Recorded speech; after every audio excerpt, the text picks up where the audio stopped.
नमस्कार शेतकरी मित्रांनो मी कैलास जामदार पिलीतून आपला एक रेशीम बागायतदार आहे. तर शेतकरी मित्रांनो आज आपलं बागेचं हे व्यवस्थापन म्हणजे पाला काढून झालेला आहे, सगळं पाला हार्वेस्टिंग करून झालेला आहे.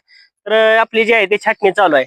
तर आज आपली आहे ती अशी प्रकारे आपण बघू शकता की छाटणी ही जी चालू आहे,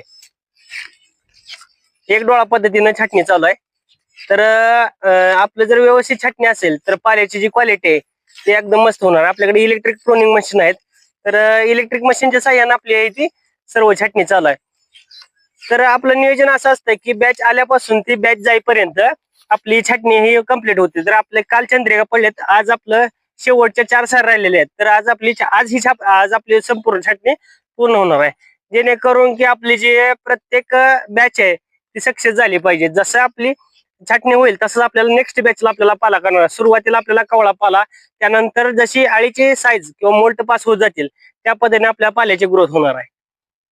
तर शेतकरी मित्रांनो, त्यामुळे आपला एक फायदा होतो की जे आपले बॅचेस आहेत ते अजिबात आपल्या बुडणार नाहीत. एक बॅच आहे ती आपली प्लस मध्ये जाणार आहे आणि पाल्याची ग्रोथ व्यवस्थित असेल तर तुमच्या आळीलाही काय प्रॉब्लेम येणार नाही.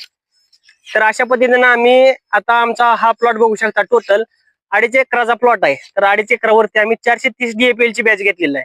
यातून आम्हाला कमीत कमी 3 ते 3.5 लाख रुपये उत्पन्न मिळेल अशी एक मला हे वाटते की यातून 3 ते 3.5 लाख रुपये सहजासहजी आपल्याला मिळणार आहेत. आणि जर तुमचे कटिंग आणि हार्वेस्टिंग जर व्यवस्थित झाली तर तुमची बॅच ही सक्सेस होणार आहे. असे सर्व जर तुम्हाला नवनवीन व्हिडिओ बघायचे असतील तर तुम्ही आमच्या इंस्टा आयडीला आणि YouTube चॅनलला फॉलो करून सबस्क्राईब करा. धन्यवाद.